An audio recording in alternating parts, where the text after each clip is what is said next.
When we come back, we'll see how sound recordings of the cars at Crawford are not only helping blind visitors, but all car guys. So stay tuned. You don't want to miss what's coming up next. It's right here on Car Crazy! Welcome back to Meguiar's Car Crazy and our fascinating tour of the Crawford Museum Restoration Shop in Cleveland, Ohio. Welcome back to Meguiar's Car Crazy. We have an amazing story in Jeff Moyer here. Jeff is blind. Now, Jeff, first off, you look like you're ready to get into a race car and go racing right now. Well, you know, I'd love to, but it's so slow. You got to go tap, tap, tap, and then drive, drive, drive. I never win, so I don't. I like the passenger role, but not the driving part. Driving blind doesn't seem to bother Jeff a whole lot. He's not sensitive about that. He's doing something really incredibly special for blind, well, not just car guys, but all blind people, well, and associated with the cars, for everybody. That's right. You know, the sound of cars, the sound of anything, of course, is wonderful if you're blind. But the sound of cars are so unique and so distinctive. So they let me go out with my DAT recorder, my stereo microphone, and I record the cars idling, starting, idling, driving around, driving past me, and then I get in the car while it's being driven and record the same thing. In the museum, what we're going to do is we're using a technology called talking signs, and this is used in public transit settings all over the world to give blind people orientation. But in a museum setting, this would be positioned by a car, and then with my receiver, I'm looking for the car, and when I point... Ford truck. 1951 Ford truck. I know that right there is a 1951 Ford truck that's being broadcast. It identifies the sound? I've recorded this, and this would be mounted over the exhibit. So what I do is I look for the sign. 1951 Ford truck. It's directional wayfinding.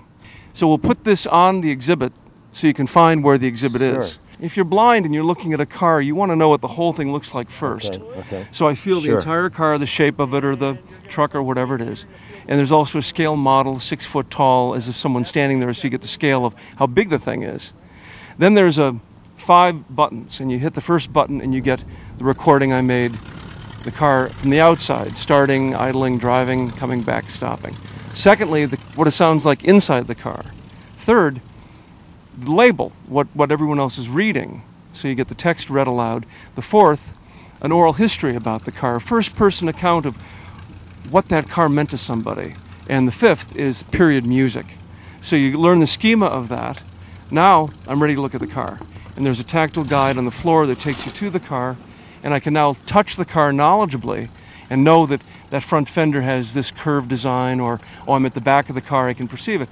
So for the first time, not only does it give anyone who learns, you know, tactily a chance to feel the flow of the car, but it gives everyone a chance to hear it, and anyone a chance to touch it. It just opens up the whole world of cars for the blind. Exactly, it's just fantastic. It really is. Yeah. Talk about the different sounds of the cars. I mean, we all, car guys, know that there's different sounds, and we recognize some of them. But with your ear so attuned to sounds, you must really be able to catch the fine nuances of each sound to each specific car. Well, the beauty of what I'm doing as well is that I'm allowed to get into and record cars, and the cars are started at 100 years old.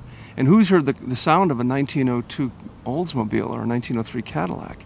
So in those early cars, the single-cylinder cars, there was such a distinctive punka, punka, punka, just a one-cylinder working, and it's almost like a sewing machine. Today I was recording a 1909 Hupmobile, and it had a muffler bypass.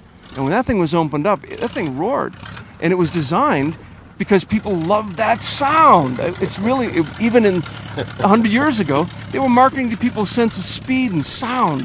But the sonic quality, and the Hupmobile, for example, today, the sonic richness, it's like a symphony. You get all the frequency ranges. And even people who are not in love with cars, you know, I'll take them into my studio and say, I know you don't think this makes any sense. I know you think this is a stupid idea. I know you've already said, who in the world would want to listen to the sound of cars? Just listen to this. Today I was recording a 1972 Dodge, or a dragster that had been souped up. That thing is just the rumble, the deep bass growl, combined with that high performance scream of the engine. You know, I think when you're blind, you know, your ears mean, you know, it's how you get the world. But you really can I mean, when I attend to the sound of something like that and realize the engineering that it represents, and then, of course, having access to Al and the volunteers that teach me so much about what I'm listening to and looking at. If any of your viewers are interested in the sounds of the cars, I'm producing a CD for the Western Reserve Historical Society, of which the Crawford Museum is a part. And the sounds and the stories of the cars will be on CD, and that can be accessed at our website.